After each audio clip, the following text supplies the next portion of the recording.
Ruth picked me for this question because it's all about the beneficiaries. Okay, it's all about the people that we're helping.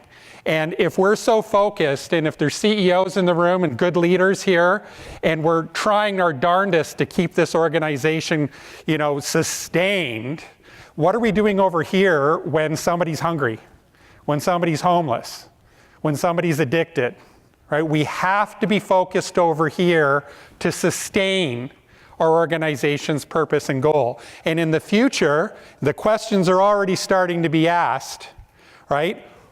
Why are you still trying to grow districts and units and all of this stuff? We're seeing mergers, not getting into that. It's being talked otherwhere. We have to be focused over here.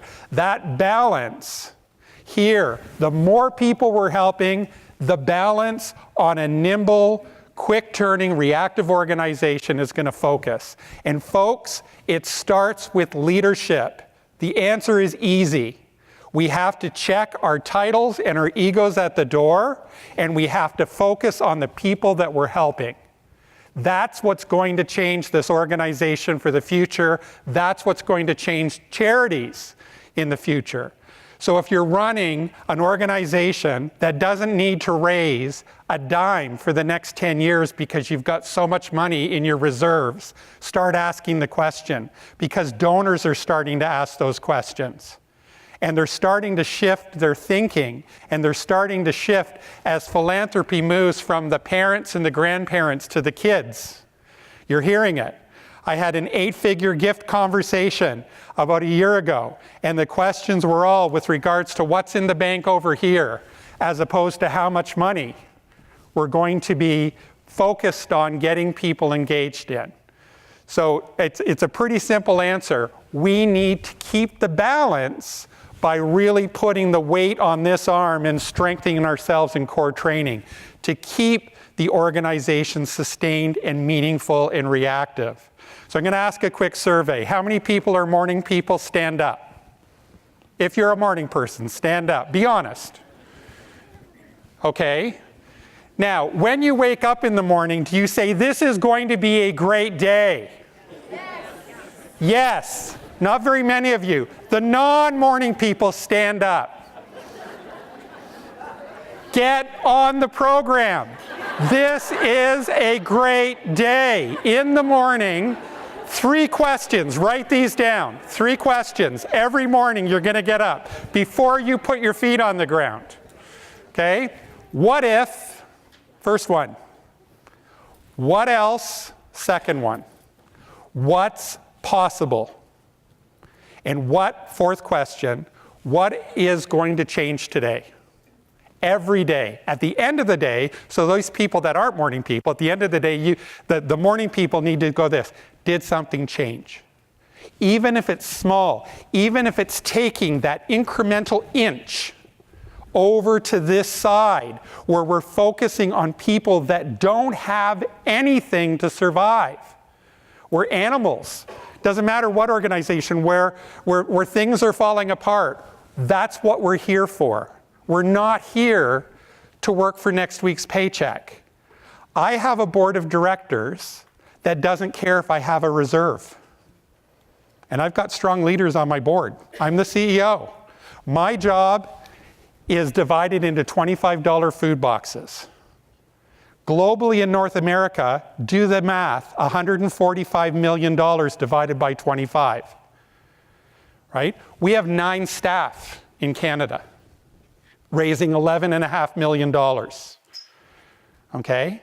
None of them report to me because I don't use the word. Everyone's equipped to do their jobs. How many have to have a one-on-one, a staff meeting, a global meeting, a department meeting, and then volunteer committee meetings that are taking you away from doing your job? Put your hand up. How many are CEOs in the room watching them put their hand up?